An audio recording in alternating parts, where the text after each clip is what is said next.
Salut à toi! Si la vidéo qui va suivre te plaît, n'oublie pas de t'abonner à la chaîne de Hitch5 et à celle de 5 choses à savoir. Une fois que tu t'es abonné, n'oublie pas de cliquer sur la petite roue des paramètres à côté et de cocher m'envoyer toutes les notifications relatives à cette chaîne. Ça te permettra d'être au courant lorsqu'une nouvelle vidéo de Hitch5 ou de 5 choses à savoir est disponible. Merci et bonne vidéo. Bonjour YouTube. Vous êtes déjà peut-être fait arnaquer pour des petites choses ou des choses un peu plus importantes, mais vous allez voir que pour certains, l'arnaque va beaucoup plus loin.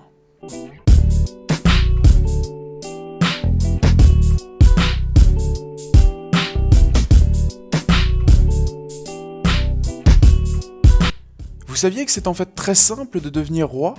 Car ici on retrouve Otto White. Otto White a un CV assez incroyable. Il se présente comme écarisseur, captureur d'animaux, scaphandrier, légionnaire, illusionniste, mais surtout clown.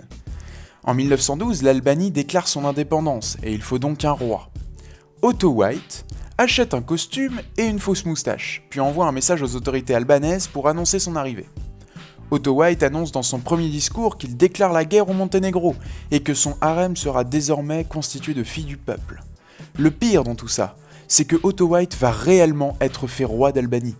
2 jours après son couronnement, les autorités découvrent la supercherie et Otto s'enfuit avec tout l'argent royal. Par la suite, Otto White vécut tranquillement en Allemagne et mourut 45 ans jour pour jour après son couronnement. Ouais, des fois, je vous avoue que ça me donne des idées.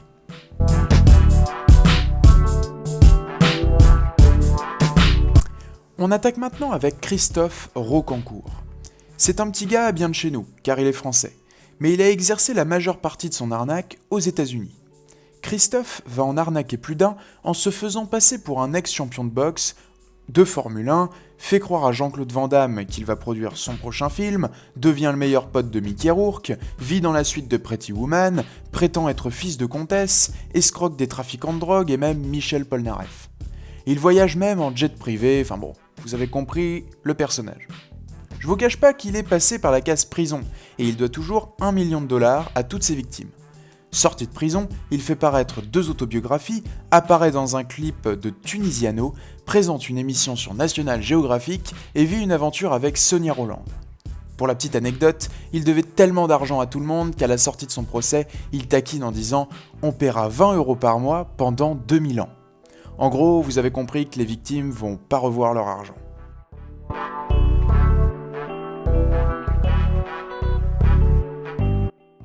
On retrouve ici Robert Andy Frigard. Cependant, dans cette histoire, je ne sais malheureusement pas grand-chose sur ce qui lui est arrivé à la fin. Je sais juste comment il a arnaqué ses victimes, mais je ne connais pas les conséquences. Ici, l'escroquerie va tellement loin qu'elle fait froid dans le dos. Si Andy Frigard n'avait été motivé que par l'argent, bon, on aurait compris, mais son histoire va beaucoup plus loin.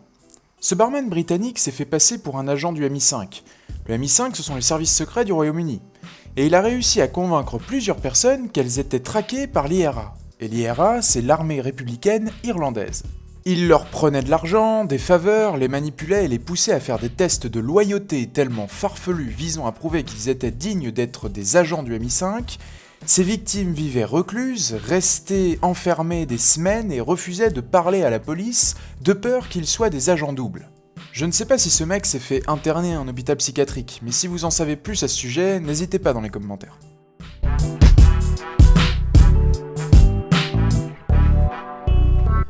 Nous sommes maintenant en 1927. Margaret Thatcher, alias la Dame de Fer, a 36 ans et les journaux pointent du doigt les coûts d'entretien de la Tour Eiffel. Vient alors dans l'esprit de Victor Lustig, escroc et imposteur professionnel, de vendre la Tour Eiffel.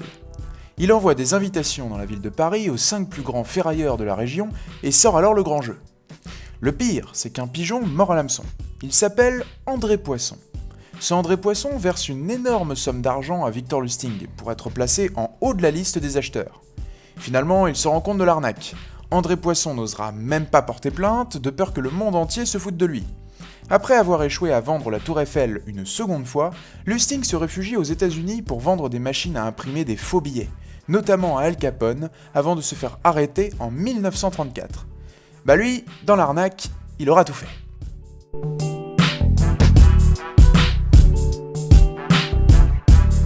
On termine avec l'arnaqueur le plus terrible et horrible qui sera nul autre que Jean-Claude Roman. Pendant 18 ans, je ne sais pas si vous vous rendez compte, mais c'est énorme. Pendant 18 ans, Jean-Claude Roman a fait croire à sa famille et à ses proches qu'il menait une brillante carrière de médecin et de chercheur à l'Organisation mondiale de la santé.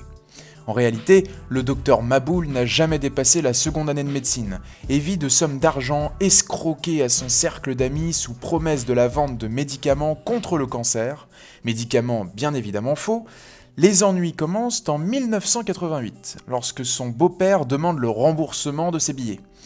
Bizarrement, son beau-père meurt quelques jours plus tard d'une chute dans l'escalier dont Jean-Claude Roman est le seul témoin. La justice s'en tient à la thèse de l'accident. En 1993, Jean-Claude Roman est dans le manque financier. Car c'est sûr, sa petite arnaque là, à un moment ça marche plus. Et sa famille commence à se douter de quelque chose de louche.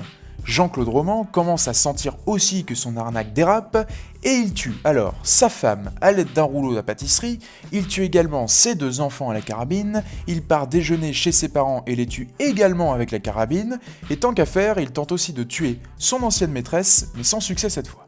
Après ça, il rentre chez lui, avale des médicaments périmés depuis 10 ans et met le feu à sa maison en se laissant brûler à l'intérieur. Finalement, sauvé par les pompiers venus éteindre l'incendie, il purge actuellement une peine de réclusion criminelle à perpétuité à la maison centrale de Sainte-Maure et son histoire a depuis donné lieu à nombre de films, romans et pièces de théâtre. Pour la petite anecdote, il avait obtenu 16 sur 20 au baccalauréat de philosophie sur le thème « La vérité existe-t-elle ?» Voilà, en tout cas tout ça pour dire que finalement, vaut mieux être franc et de bonne foi. Car quand on voit jusqu'où sont allés certains, ça me donne pas envie. Si tu as aimé la vidéo, n'hésite pas à lâcher un j'aime et à t'abonner à la chaîne de 5 choses à savoir et aussi à celle de mon partenaire Itch5. En attendant, on se retrouve la semaine prochaine pour une nouvelle vidéo. Salut YouTube!